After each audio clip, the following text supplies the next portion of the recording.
Kalau Kak Ina nak share screen ke apa, boleh try share sekarang kalau nak. Okay. So bismillahirrahmanirrahim. Assalamualaikum warahmatullahi wabarakatuh. Hari ini hari Jumaat, insyaAllah 5 November, kita akan membuat perkongsian tentang kesihatan dan tajuk yang akan kita sharekan hari ini macam yang I mention tadi ialah berkenaan dengan penjagaan kesihatan ketika ibu hamil.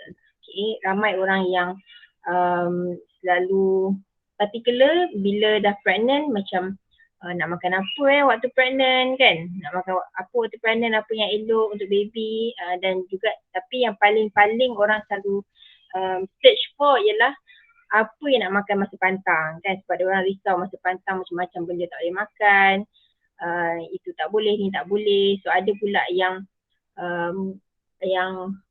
pemikirannya ialah kalau nak makan apa-apa, better makan banyak-banyak masa tengah mengandung sebelum bersalin. Makanlah apa-apa. Kan kalau tidak nanti dah bersalin kan dah tak boleh makan katanya. Padahal 40 hari je yang dia tak, 40 hingga 100 hari je yang siapa-siapa yang betul-betul berpantang lah. Lepas tu dia bedal balik lagi dahsyat agaknya lepas tu kan. So ini adalah antara persepsi-persepsi ataupun antara mindset yang kita kena ubah lah mulai daripada hari ini insyaAllah. Okay. So tanpa melengahkan masa, saya ingin menjemput kita punya speaker. Ayah, can you just continue first? Let me warm up. Dah lama bercuti kan, so agak karat sikit. You just continue whatever information you have, and then kalau if you want to play the voice notes dulu pun boleh juga. Is that Mana nak possible? punya voice note dekat sini? Boleh.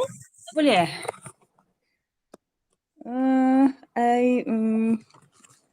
Sekejap Kalau tak, then I'll just whatever that I can remember lah later. But you just share whatever that you know in terms of penjagaan pasal pemakanan apa semua tu kan. Share that first and then I insyaAllah I'll start my part lah. Okay. So macam saya cakap tadi kan, kita betul tak? Kita selama ni kita selalu macam selalu dengar orang kata kan, kalau nak makan apa-apa makanlah sekarang. Nak makan apa durian, kalau nak makan durian boleh masa pregnant ni makan satu je lah, takut kempunan, nanti kalau tengah pantang tak boleh makan, macam-macam lah kan, macam-macam orang punya ni. Tapi sebenarnya kita nak jaga makan tu sebenarnya untuk apa kan, kita kena tahu. Dan juga sekarang ni ramai orang kalau kita share kan tentang macam cerita lah, kalau korang dah jemur tengok ni memang kita sampai kena hafal lah kalau boleh carta Dr. Bernard Jensen ni. Kalau tengok daripada, let me just tutup ni. Okay, kenapa I nak highlightkan pasal benda ni ialah sebab kalau tengok carta Dr. Bernard Jensen ni, katanya ialah daripada baby kat sini kan, daripada baby sepatutnya penyakit tu tak ada sangat, dia just sesama kan. Sepatutnya dah masuk stage 2, stage 3, stage 4 barulah ada penyakit macam kanser dan sebagainya. Tapi perasan tak sekarang ni, zaman sekarang tahun 2021, kanser ni ada yang baby dah born with cancer. Dan sometimes people question macam mana baby lahir-lahir boleh ada kanser kan. Sepatutnya baby ni bila lahir gebu putih kulit dia kan. Macam mana ada baby lahir and then pipi dah merah-merah, dah merah comel lah, merah yang macam eczema dan sebagainya. Ada yang baby 5 hari dah keluar 5 hari dah lahir barulah ada pembuangan kan, ada kes baby macam tu. Ada yang dulu kita pernah dengar kes baby baru lahir dan keadaan badan dia, pernah dengar tak Didi Andriza pernah share keadaan badan dia seperti kat dalam kandungan lagi, maksudnya dia macam tak stretch. Yes, thank you very much for sharing. Dia tak ada apa, tak boleh dilentur, tak boleh nak tak boleh nak straight badan dia. Okay, macam mana keadaan baby boleh jadi macam tu? Sepatutnya baby adalah dilahirkan dengan keadaan yang tak makan apa lagi kan, baru lahir tak makan apa lagi. Sepatutnya dia punya by default lah keadaan baby tu bersih lah.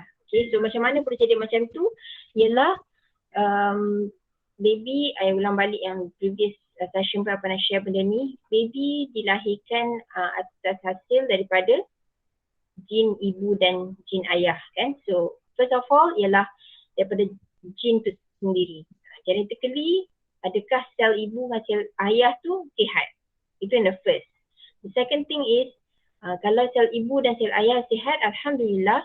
Tapi dalam proses baby tu nak grow daripada gabungan sel tu and then lama-lama jadi jadi fully formed baby, dalam proses nak grow tu, adakah ibu selaku host baby tersebut dah memainkan peranan dengan memberikan all the nutrients needed for the baby punya growth? Adakah ibu telah ambil pemakanan yang betul? Okay, itu satu. Tapi sebenarnya sebelum lagi, adakah ibu telah menyediakan rahim yang cantik, yang sihat untuk pembesaran baby? Okay, sebelum ada berlaku apa-apa persenyawaan dalam rahim tu. Itu pun sangat-sangat penting yang selalu sangat orang tak perasan lah benda tu kan. Kalau nak ikutkan Aunty Nina selalu cakap sebaik-baiknya nak buat cleansing, ibu dan ayah kena buat cleansing. Kalau tak silap lebih kurang 3 ke 4 bulan at least sebelum try to conceive. 3 ke 4 bulan at least sebelum try to conceive. Sebab tu dalam kita punya title hari ni, I cakap berpantang tu adakah selepas bersalin yang pentingnya berpantang ataupun sebelum mengandung tu yang sangat-sangat penting untuk berpantang. Okay, so sebenarnya memang sangat-sangat penting untuk bukan ibu saja yang nak kena pantang, tapi ayahnya pun perlulah menjaga kesihatan sebelum try untuk conceive. Sebelum berkahwin tu sebaik-baiknya kita nanti anak-anak kita nak kahwin kan, kita kata sebelum kahwin setahun ke kita buat, jangan buat 3-4 bulan, kita buat setahun sebelum tu kena overhaul habis-habis lelaki perempuan, barulah insyaAllah kan itu ikhtiar kita. Okay, sebab itulah dia. Kalau nak tengok zaman sekarang, ramai orang macam persoalkan macam mana baby dia lahir dah dapat penyakit macam ni. Ada yang lahir-lahir kita dah dapat detect apa masalah dia. Ada yang lepas 2 tahun, lepas 3 tahun baru nampak, oh dia punya growth ni slow lah. Rupa-rupanya dia ada kan. So macam mana dia ada masalah tu. So sekarang ni perkataan immunodeficiency tu adalah sangat-sangat dah jadi common term. Okay, yang kita biasa dengar tentang autism sekarang ni kan. Autism tu dah jadi macam perkara, saya istilah antara macam siapa je kat sini yang tak kenal orang yang ada anak autism kan. That's how common it is. Kalau zaman dulu mungkin ada tapi tak terlampau common. Sekarang ni dah ada banyak centers khusus untuk anak-anak autistik, anak-anak special ni, menunjukkan betapa mereka dah ramai lah. Okay. Sometimes this is sensitive punya issue lah kalau kita nak cakap kan. Siapalah kita nak cakap tentang benda ni, tapi kita selalu belajar hari-hari lah tentang immunodeficiency ni. Maksudnya kekurangan apa ketahanan badan lah, kekurangan ketahanan badan daripada kecil, ataupun dia dah dilahirkan dengan kekurangan sistem yang normal pada badan, kekurangan nutrien. Okay, macam baby, macam saya cakap tadi kan, baby sepatutnya cantik, sepatutnya tak ada apa-apa penyakit, tapi bila lahir je dia ada masalah ni lah, ada masalah saluran pernafasan. Macam saya cakap tadi, ada dulu case baby yang tak boleh nak straight badan dia. Bayangkan keadaan baby yang dalam rahim yang macam tu, bila dia lahir pun macam tu. Okay, dan lama tu baru dia start perak hitam. Okay, lepas dah bagi makan nisi, barulah dia boleh straighten badan dia. Okay, so itu adalah antara masalah-masalah immunodeficiency yang sekarang dah jadi antara common lah. Okay, So hari ni insyaAllah kita nak bincangkanlah tentang macam mana benda ni terjadi, kenapa dan juga macam mana kaedah nak mencegah dengan cara yang kita tahulah. Okay. So insyaAllah Kak Aina dah ready ke? Okay, setakat yang mana. I will try and kalau boleh play the voice note sebab I ada upload dekat drive. Kalau boleh play, kalau tak I just share yang mana Kak Aina ingat lah. Okay, tadi Ayah mention pasal immunodeficiency primer. It's basically more on the deficiency kekurangan dari segi immune system budak tu. That's why it is related to tahap immunity pertahanan badan budak tersebut sama level macam orang HIV positif. So maknanya budak tu cepat demam, kalau sakit pun lambat nak baik, daripada lahir dah ada. So anyway, that's additional info. That is specific immune system.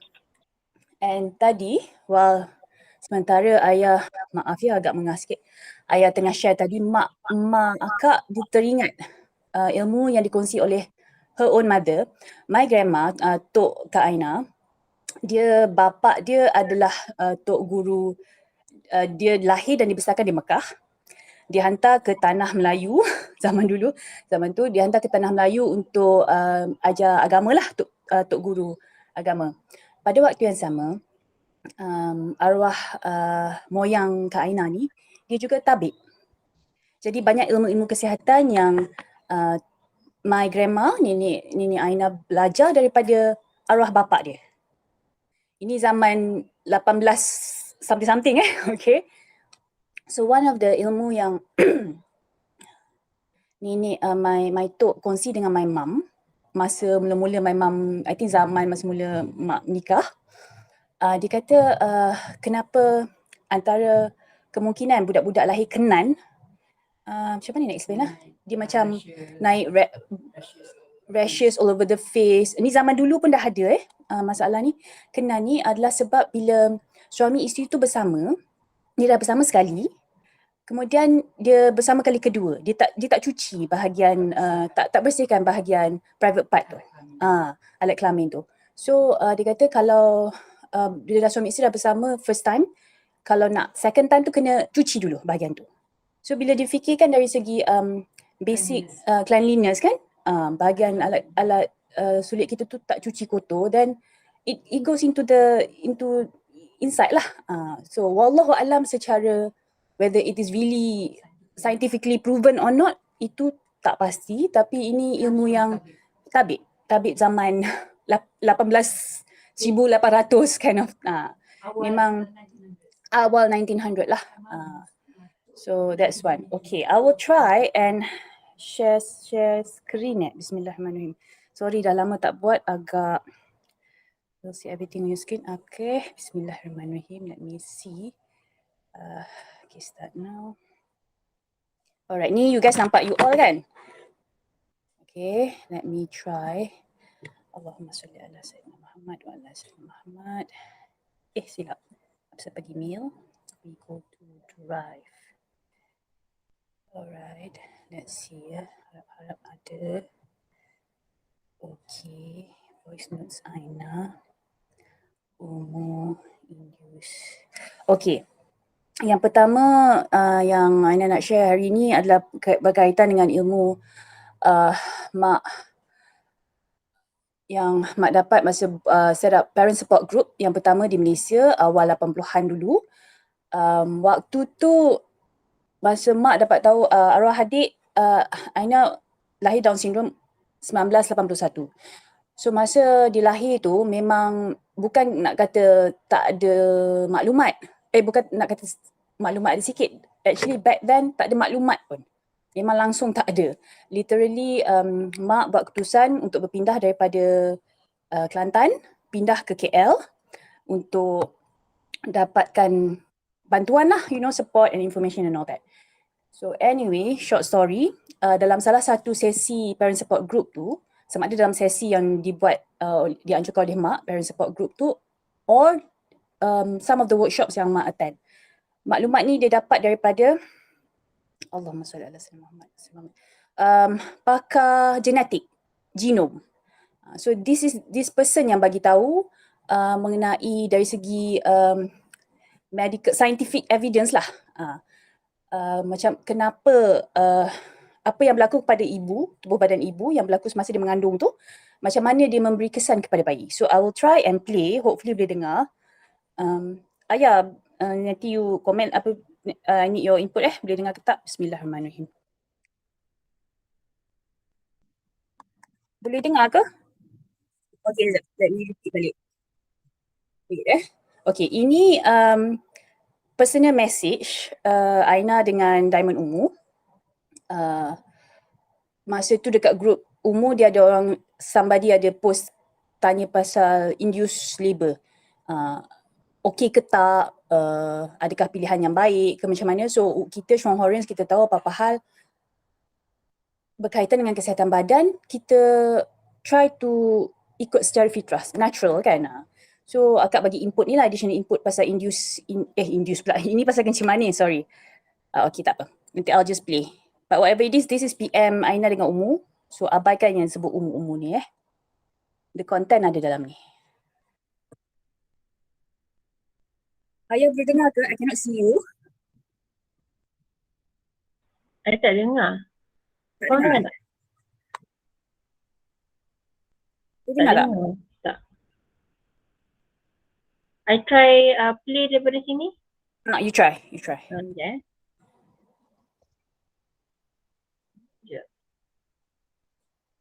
Kalau tak, then I'll just share ikut yang mana Kak Aina ingat lah.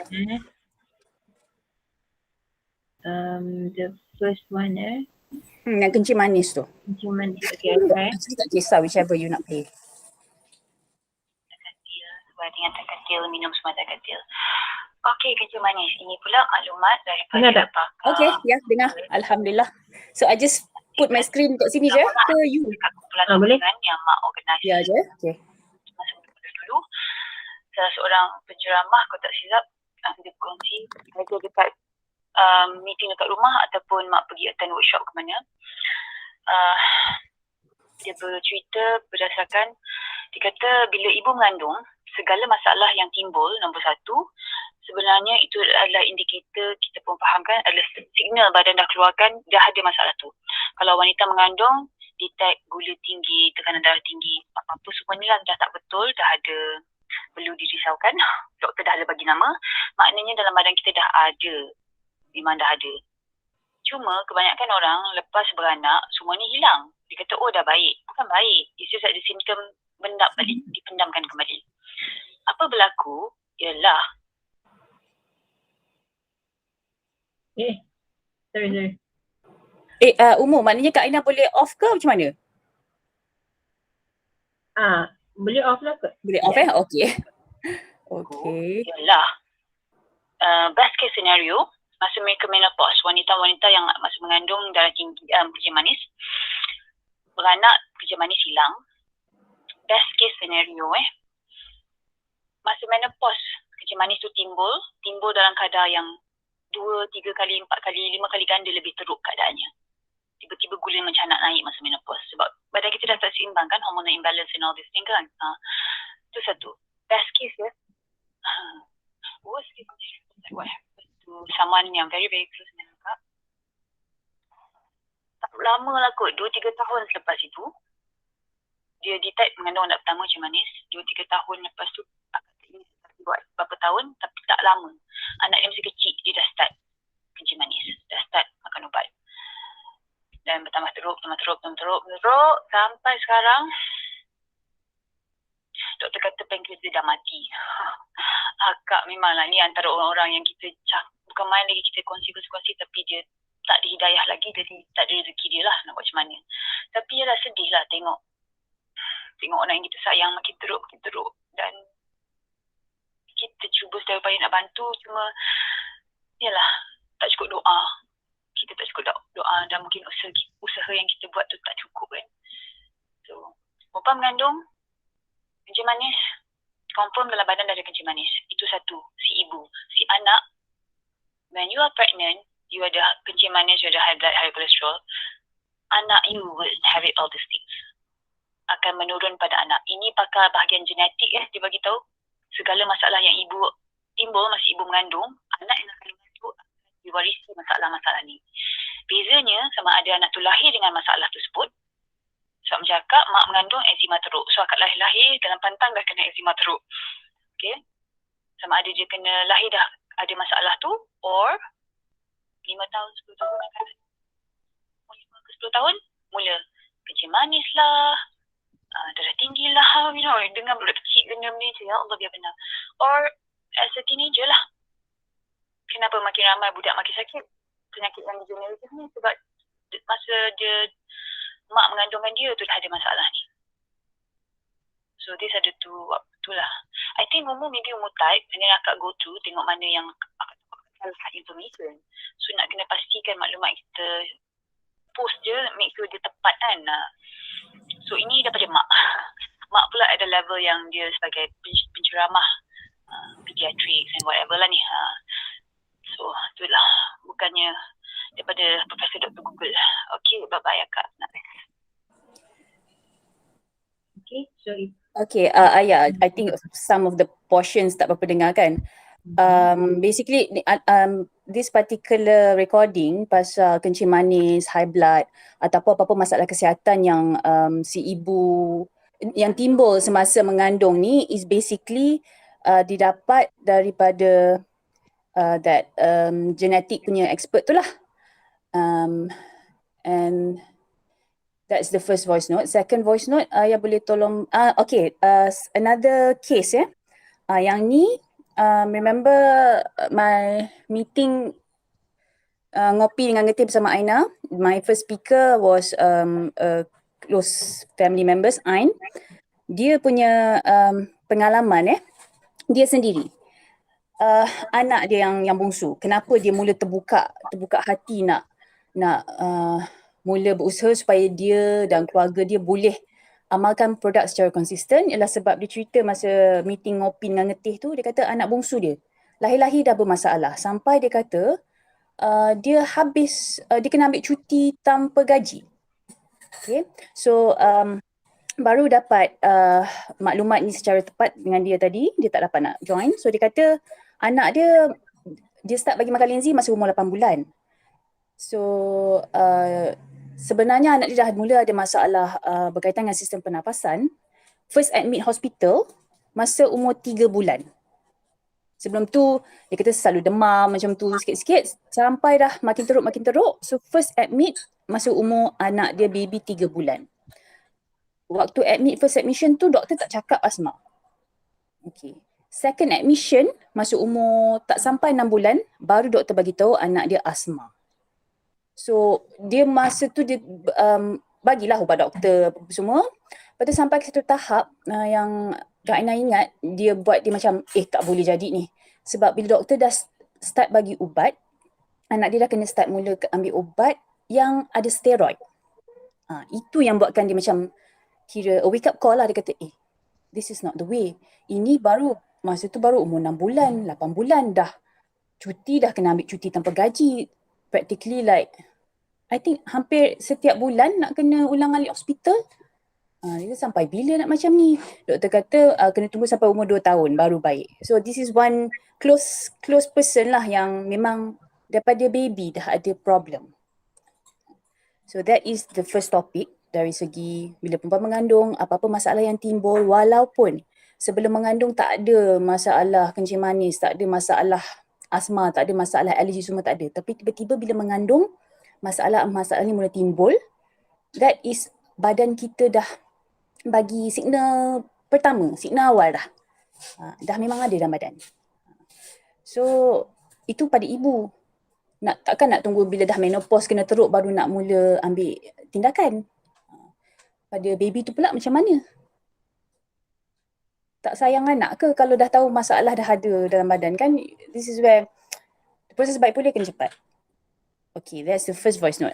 Okay, now Ayah boleh tolong share second voice note yang apa ya? Voice note tu yang pasal second voice note is about induced labour effect. Induced labour part 1. Part 1 Okay, yeah, so part 1. Kan? Mak.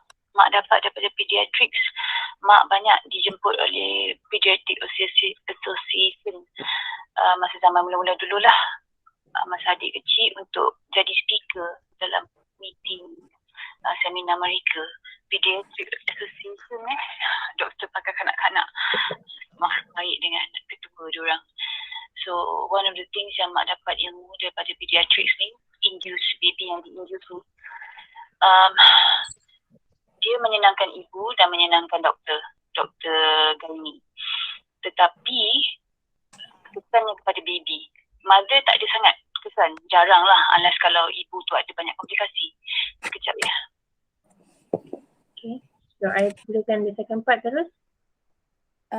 Itu je? Itu je. Tak ada apa-apa dah? Oh, okay. Alright. Okay. Induced labor. Okay. Tak apa. Dia sebenarnya lagi panjang rasanya. Ke berapa? Is that the one yang sampai berapa minit tu? 1 minit? Is that the one? Tak tahu, dekat sini tulis 46 saat. Ya. Okay, second one. Sorry. Yes. Itu the second one. Second one. Kalau mana yang tak clear tu, I will add on lah. Okay. I update the second one. Ini maklumat daripada pakar kanak-kanak pada awal pertengahan 80-an. Masa tu arwah adik kecil lagi. Dapat maklumat ni daripada seminar, daripada workshop oleh Persatuan Pediatrik Malaysia.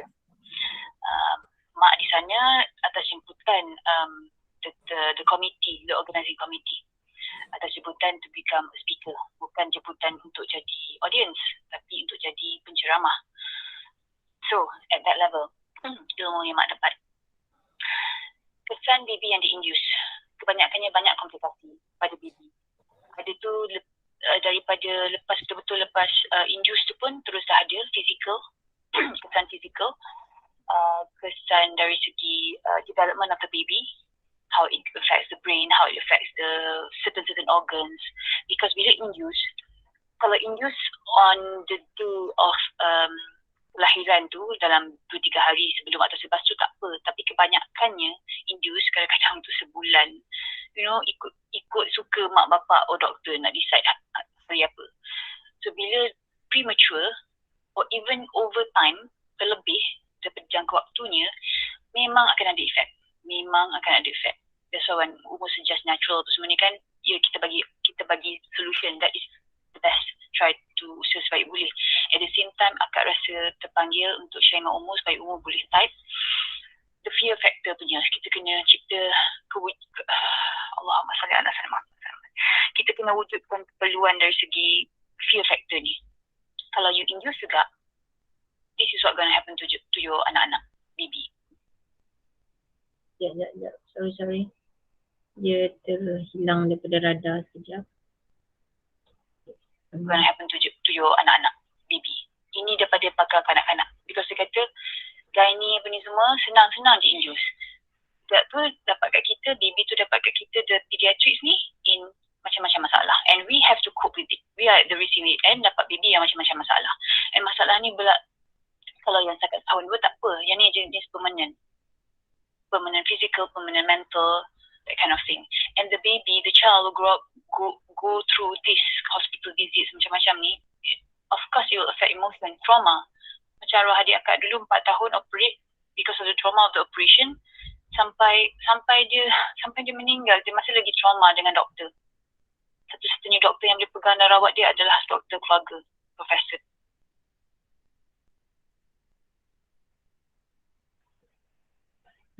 Semua tak boleh nak pegang. Dia kena ubat pelali pun 2 jam tak tidur-tidur. So induce, kesan kepada baby tu sangat-sangat, bukan nak menakutkan, tapi ini reality, fakta, sangat-sangat menakutkan, sangat-sangat merisaukan, dan ianya akan jadi ikut di permanent. Sanggup ambil risiko. Okeylah, umur type lah, ikut suku umur. Nak akan edit boleh, insyaAllah. Tapi keluarkan dulu maklumat, edit-edit tu lupa. Hopefully membantu, insyaAllah. Okay, itu je yang dapatkan. Ada lagi. Okay. Alright. So basically itulah induce kan. Ini it's a sesuatu yang dah berlaku dah lama daripada zaman mak Kak Aina, which is like in the 70s lagi. Mak pun cakap among dia punya colleague masa zaman bekerja apa semua, sesama rakan sekerja pun memang induced birth adalah menjadi satu pilihan, whereby dari segi aspek medical, it is only being recommended, dicadangkan oleh doktor bila ada berkaitan dengan masalah kesihatan ibu ataupun baby punya well-being. So kalau saja-saja tak, it won't be recommended. But somehow rather, I'm not saying all. Yes, ramai gynae di luar sana memang diorang akan suggest kelahiran induce ni bila si ibu ada komplikasi ataupun untuk kebaikan baby ataupun kebaikan kedua-duanya. Ramai yang begitu. Namun ramai juga ini people that I met who actually admit, mothers ke parents ke, kadang-kadang mak tak berapa sangat tapi bapaknya nak pilih tarikh. Dan ada juga gynae pilih tarikh sebab ikut schedule dia. Nak pergi Ikut bercuti. Wallahualam lah tu kan, tapi yes, ikut schedule. Dan dia akan guna this is being most of the interaction dengan the specialist ni semua is on a personal basis. So kadang-kadang yang pasal pediatrics ni bukan seorang, I mean it was a Persatuan Pediatrik Malaysia tau.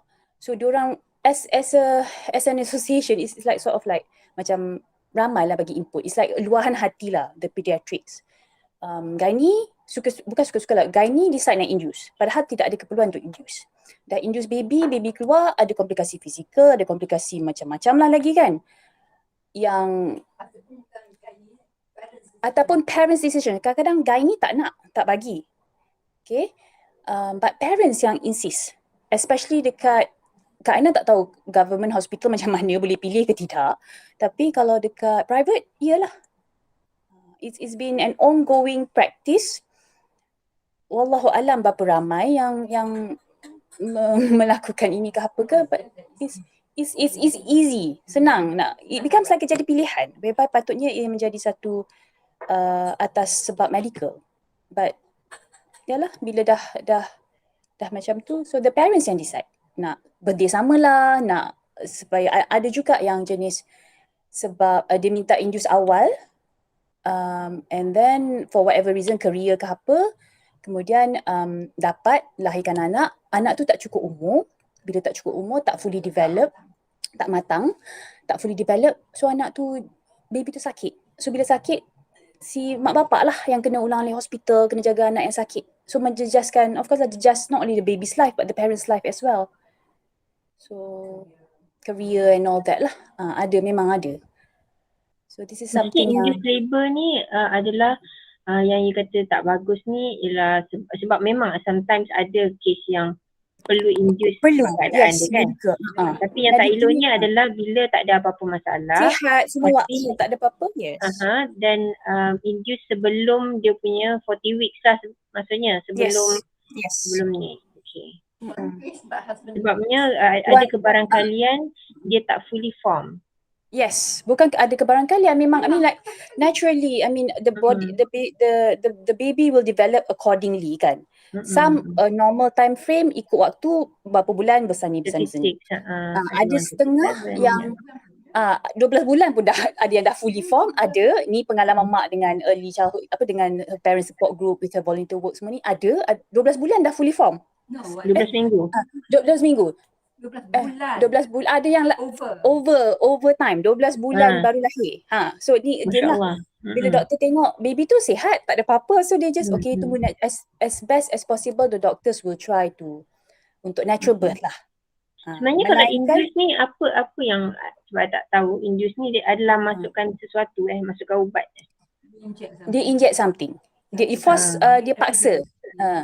Dia paksa supaya contraction and so that deliver lah. Tak natural lah. Whether it's not natural lah. Kita melanggar fitrah.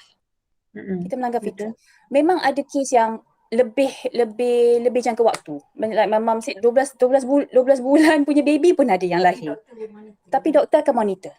And tengok okay je, sihat, mami sihat, baby sihat, and just grow on and when the time comes, natural birth lah.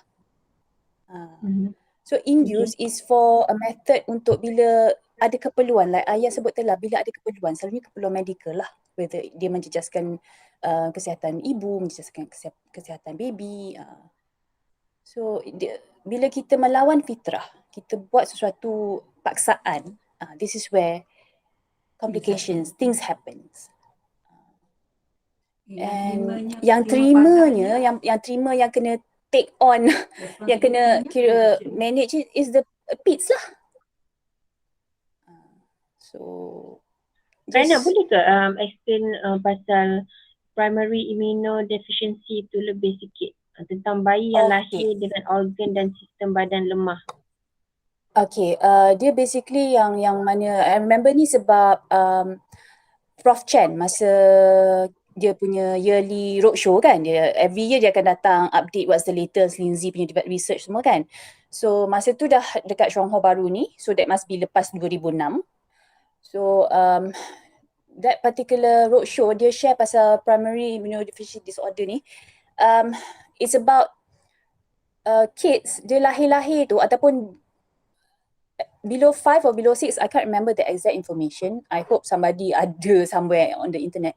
Dia, budak tu dia punya immune system sama macam orang yang HIV positif. Kita tahu orang HIV positif, immune system dia sangat-sangat lemah kan.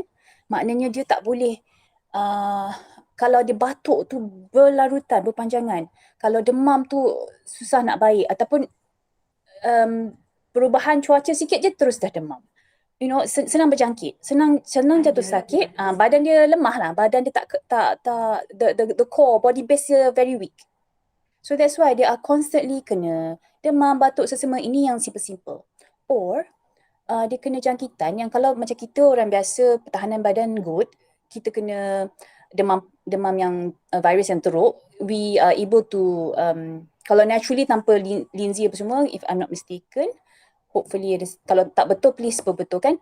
Yang Prof Chen cerita, naturally badan kita perlu mengambil masa 2 minggu untuk baik pulih immune system kalau kena jangkitan. Tapi alhamdulillah bila Lindsay dengan dos yang betul, ambil high dose, boleh within 24 to 48 hours, which is alhamdulillah. I know for a fact macam Kak Aina dengan family, dengan I'm sure a lot of us memang dah dapat evidence kan, within 24 hours, kadang-kadang tu overnight je rasa tak sedap badan.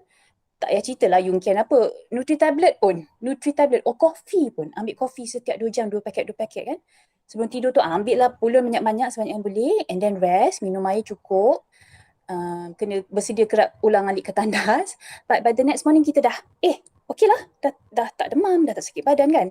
It is proven, sebab kita ikut, we know already, badan rasa tak sedap je, okay, increase dose. But naturally, badan kita walaupun tanpa ambil Lindsay apa semua, kalau ikut Prof Chen, dia kata kalau body base bagus, 14 days. So orang yang budak-budak ke, dewasa ke, kids ke apa, yang ada immunodeficiency primer ni, immune system dia very weak, sampai kan kalau kita naturally yang mengambil masa 2 minggu untuk fully recover, sembuh sepenuhnya, mereka yang ada deficiency ni, kadang-kadang kan berbulan-bulan tau. Because the immune system weak, sangat-sangat low.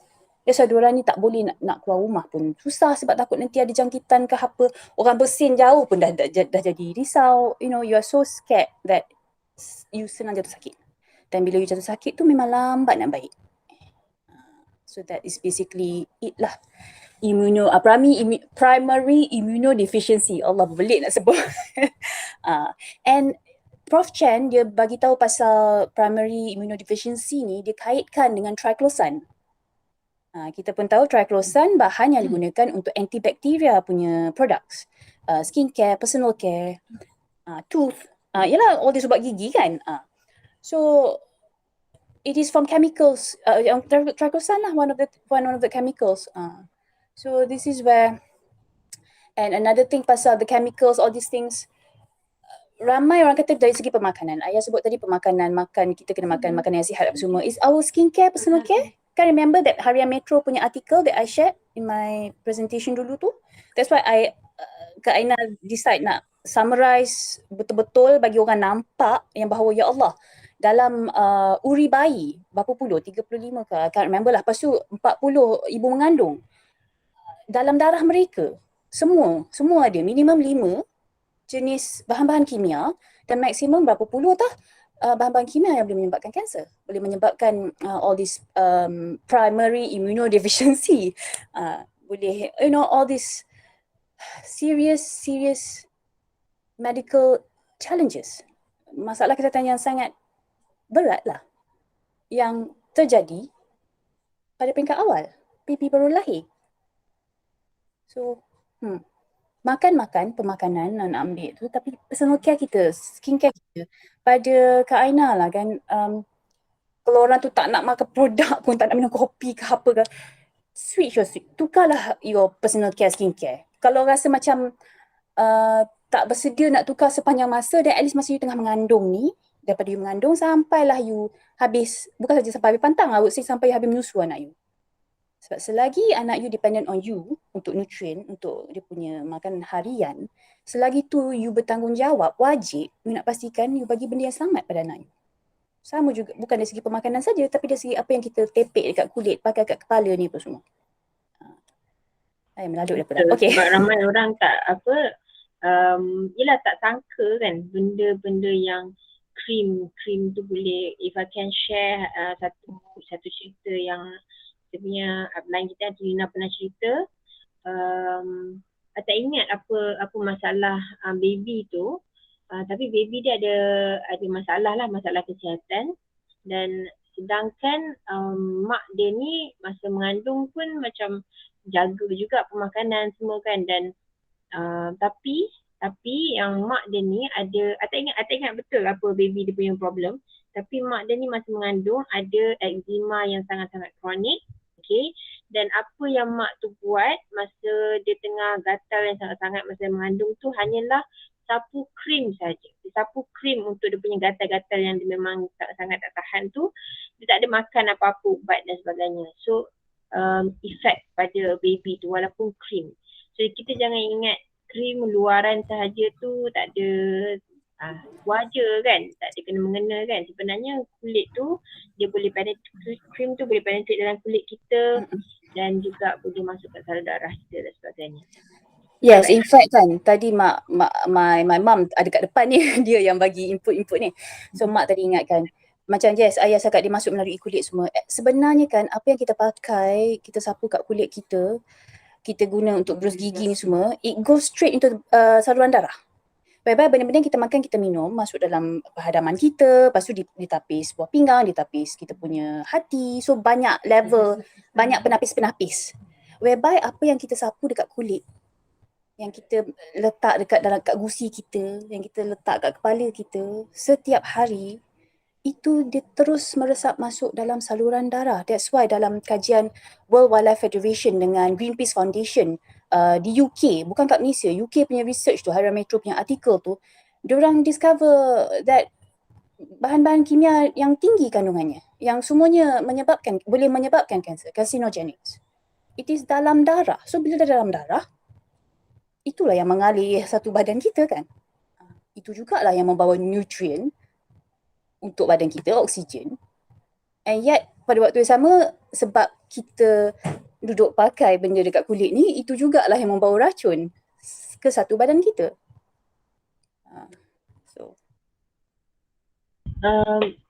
Kalau berkenaan dengan tadi I mention pasal dalam kita punya poster ni ada mention pasal immunodeficiency dengan bayi lahir dengan sistem badan lemah tu kan.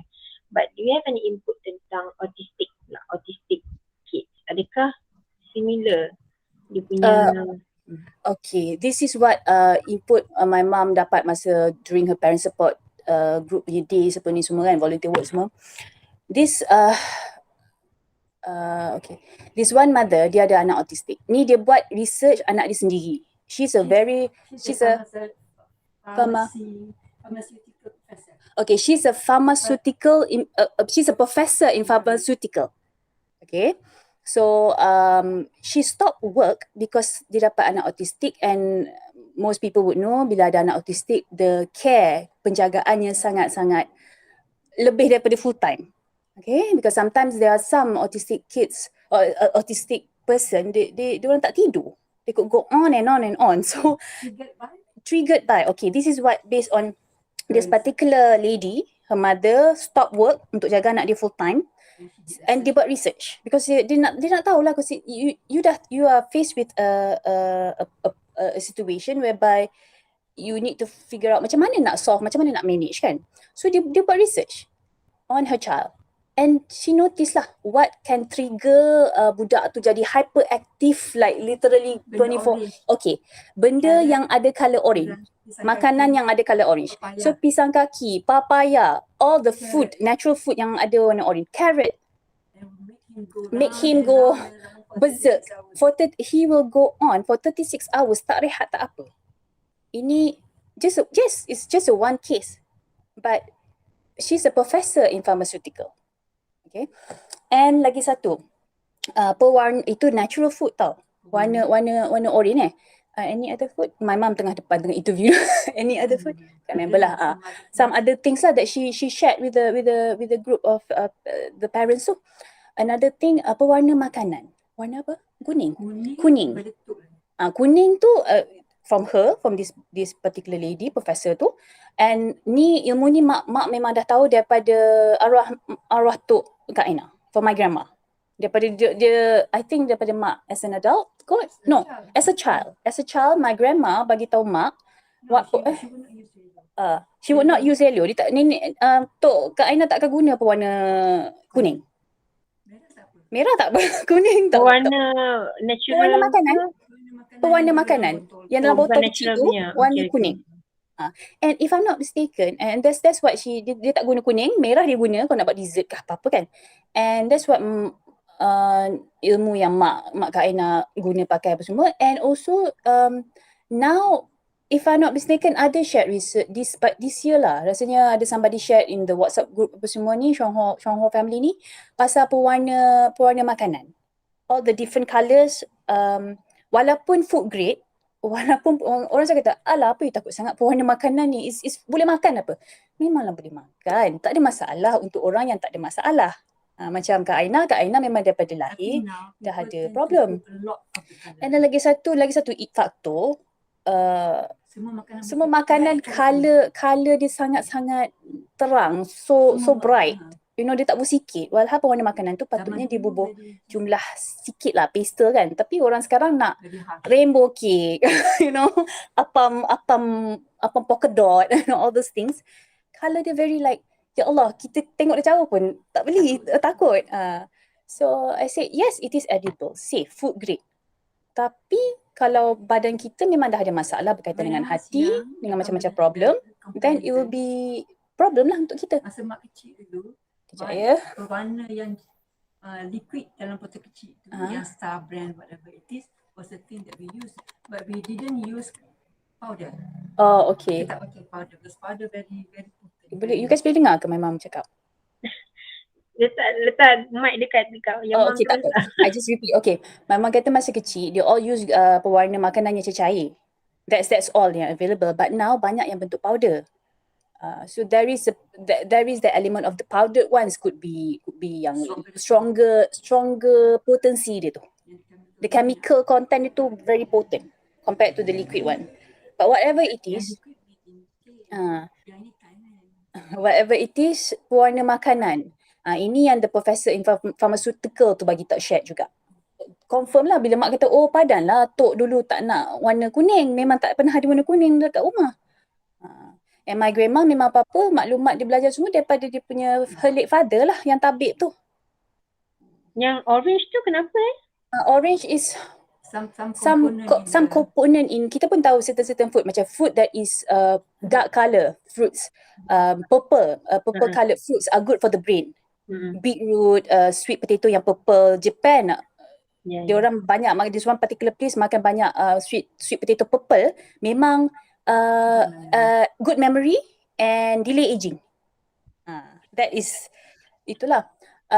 But macam orange tu, certain component inside the particular food yang warna orange tu yang akan trigger the hyperactive punya behavior in someone with whether or alert. It's not just hanya untuk autistic. It could be anybody, even kids, normal kids pun But again lah, it's a one of the ways yang I remember sharing kat group Kak Nina. Kak Nina ramai kids dia punya downline yang ada anak autistic, and one of them is a lecturer kat U mana tak ingat. So that particular downline shared lah anak dia punya progress macam mana kan. So again balik pada asas ilmu asas kesihatan, usus. Baik pulih usus. That's the first. Because bila our second brain dia stabilize, di normalkan, then our first brain, otak betul kita tu pun has the ability to normalkan kita pun the hormone part, the chemical inside our body, dia boleh balance. So budak-budak autistic yang mana I notice, yang mana dapat baca through testimony Chuang Ho punya distributors yang lain tu, lactoberry is a must. It's not just Lindsay Poland. Lactoberry is a must. And try again healthy healing habits lah. Maknanya budak tu the sugar semua tu memang kena figure out a way supaya kalau boleh completely stop, or white sugar lah especially. Kalau nak makan try go for natural sugar lah kan. Because even budak normal yang tak autistic pun kalau sugar rush kan jadi hyperactive apa semua.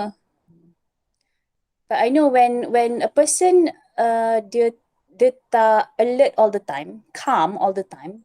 This is where when a person is calm, bila kita tenang, kita lebih senang untuk mengingat. Okay, we can remember things better. And bila kita boleh mengingat, kita boleh belajar. That's basically the base of learning. We must have the ability to remember, retain the information. And bila dah boleh retain tu, kita boleh start berfikir. Dan when you can remember, your thought processes are okay, tak semua boleh berhubung semua because you are calm, then you can learn new things. You can learn not just things in terms of belajar akademik, belajar dari segi macam mana nak bergaul, belajar macam mana nak berinteraksi dengan orang. I don't know, does it make sense or not? And the tentacle of the brain cells tu boleh constantly, macam mana nak cakap? But it's that lah, it's a matter of budak-budak autistic ni yang mana hyperactive kena bring down supaya mereka boleh tenang. Maksudnya autistic ni dia punya challenge ialah dia tak boleh tenang kan, tak boleh calm, dia anxious all the time, constantly. Yes. They get dia anxious. Quran is one. Ayat Quran is one, cara Islam lah, ayat Quran menenangkan. That's one. Kalau kita tu okay, kalau nak budak tu dah macam kita tak boleh nak tu, then pasang ayat Al-Quran all the time. That helps, certain surah lah.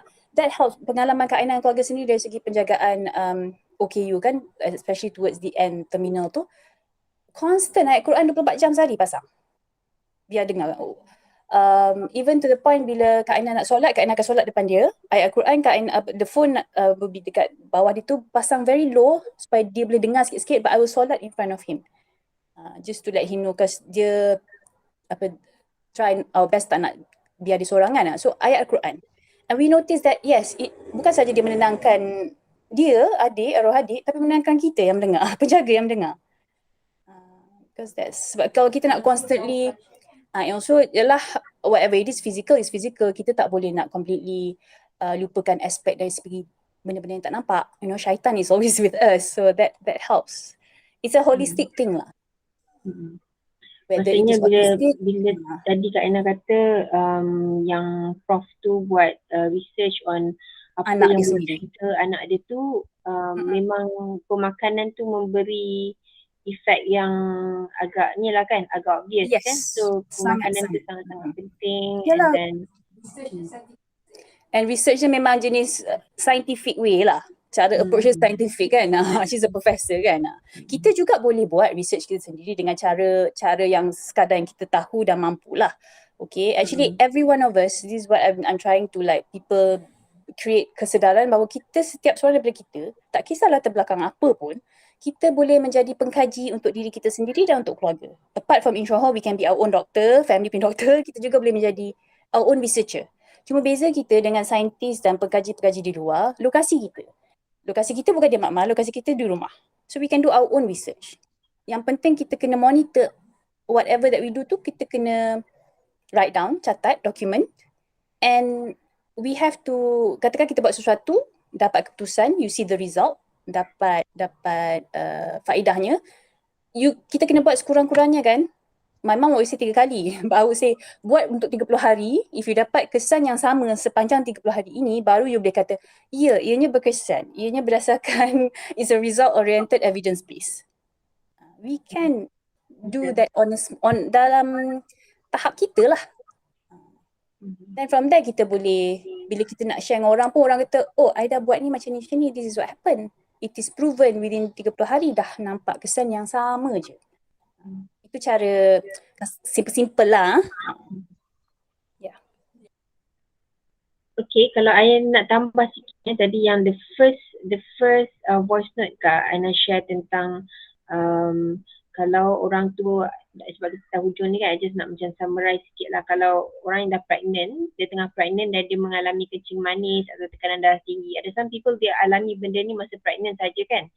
So you're saying that kalau benda ni berlaku, sebenarnya benda tu dah memang ada dalam badan kita. Maksudnya badan kita memang macam kencing manis tu pancreas memang tak berapa sihat kan. So pregnancy tu dia trigger sikit lah untuk menaikkan kadar gula kita sebagainya kan. Dan keadaan kencing manis, tekanan darah tinggi ni boleh diturunkan pada baby, betul. Tapi yang paling bahayanya ialah some people tengah pregnant, dia ada kencing manis dan dia ambil insulin. I tahu kan ada beberapa orang yang I tahu dia masa tengah pregnant dia memang ambil insulin. Kan? Hello, Kak Ana ada ke tak kat situ? Yes, memang ada. Kan? Memang ada. Masa pregnant tu sebab yalah doktor usually most responsible doctors, what they will do, dia akan monitor dulu first few months and then they suruh you, kalau yang kencing manis suruh minum air gula and all these things kan. But ramai juga yang lepas minum air gula apa semua, dia sort of like turun sikit. So bila turun sikit tu, yang responsible doctor wouldn't straight away put you on medication or insulin. But if you berterusan dah 2 bulan lepas tu masih lagi tinggi dan tinggi, that's when for the doctor dia punya the treatment is symptom kan. Apa-apa kita manage, bukan even treat pun. Nak stablekan simptom. Nak turunkan gula ataupun to make sure that gula tu jangan naik lagi. So this is where they have to do something. It cannot be just tak apa boleh. No, kena buat sesuatu sebab ia akan menjejaskan both. Okay.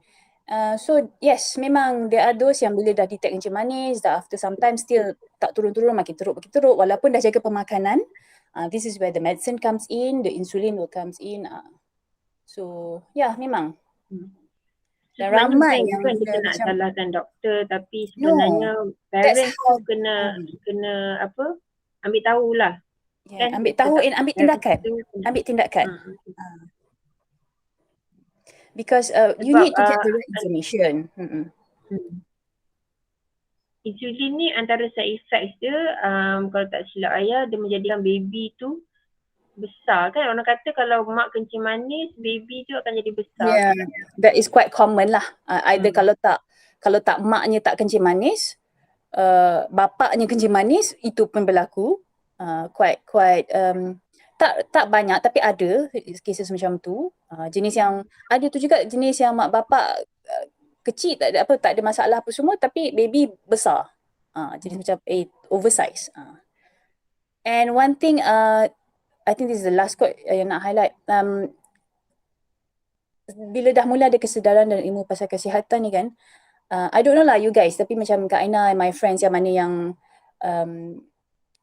health is a priority in our life, in fact it becomes a number 1, kot tak main nombor 1 dalam hidup, is bila kita tengok baby yang macam Michelin tu, tayar Michelin berketak-ketak tu, yang comel-comel bulat-bulat sangat-sangat tu, dulu akan cakap, comelnya baby ni. Tapi sekarang ni dah makin banyak yang kita tengok baby yang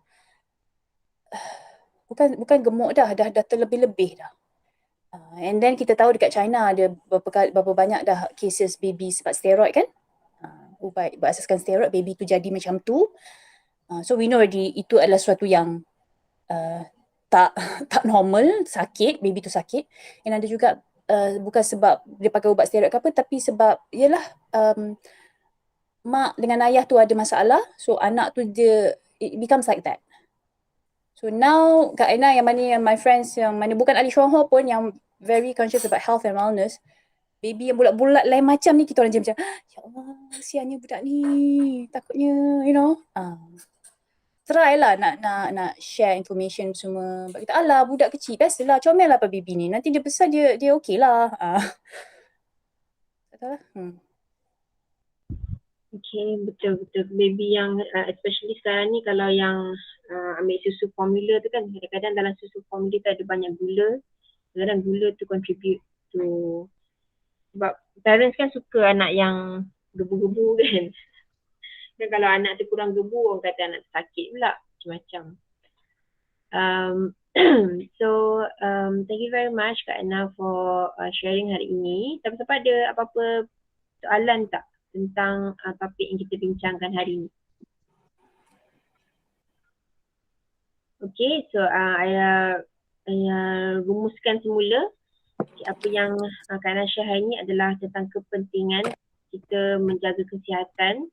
Sebenarnya walaupun kita cakap tentang ibu hamil, tapi sebenarnya nak ceritakan kepentingan menjaga kesihatan ketika hamil tu adalah untuk kepentingan baby tu sebenarnya. Okay, untuk kepentingan baby. Sebab menjaga baby yang sihat tu adalah berganda-ganda nikmatnya daripada kita nak menjaga baby yang kurang sihat lah kan. Tak apa nak anak yang kurang sihat kan. Sebab tu kita masa seeloknya kalau bagi wanita yang plan to have baby, sebaiknya adalah menjaga kesihatan lelaki dan perempuan. Okay, bukan ibu sahaja. Ibu antara yang paling utama lah sebab kita nak host the baby dan juga kita nak jaga baby tu for 9 months. Tapi kita kena prepare kita punya rumah untuk baby tu sebelum baby tu ada kat situ, dan juga peranan ayah untuk contribute sel yang sihat pun sangat-sangat penting. Dan kalau kita tengah pregnant dan kita ada apa-apa masalah kesihatan, jangan takut untuk setengah orang kata kalau dia tengah pregnant, dia takut makan linzi sebab takut healing crisis tu pergi kat baby. Dia takut baby tu kena kesan sampingan. Okay, sebenarnya sangat-sangat penting untuk cepat-cepatlah bersihkan badan. Tengah pregnant tu lebih baik untuk keluarkan, untuk lalui healing crisis tu ataupun untuk keluarkan segala kotoran dalam badan. Ini yang kita kena fahamkan, sebab ini bukan bagi kesan sampingan pada baby, tapi kita nak cepat-cepat keluarkan kotoran daripada badan supaya insyaAllah keadaan baby tu akan jadi lebih sihat lah.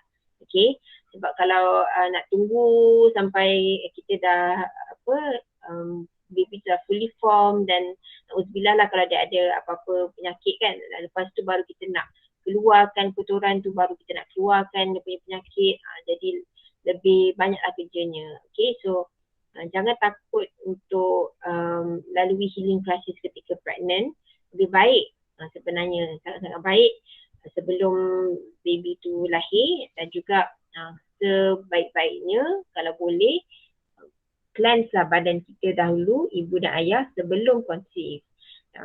Tapi tak terlampau, tak terlewat pun. Kalau tengah pregnant pun kita masih nak cleanse pun tak ada masalah. Lepas kita dah bersalin, nak cleanse pun tak ada masalah. Cumanya ingat yang berpantang makanan tu bukannya waktu 40 hari, 44 hari lepas bersalin tu sahaja.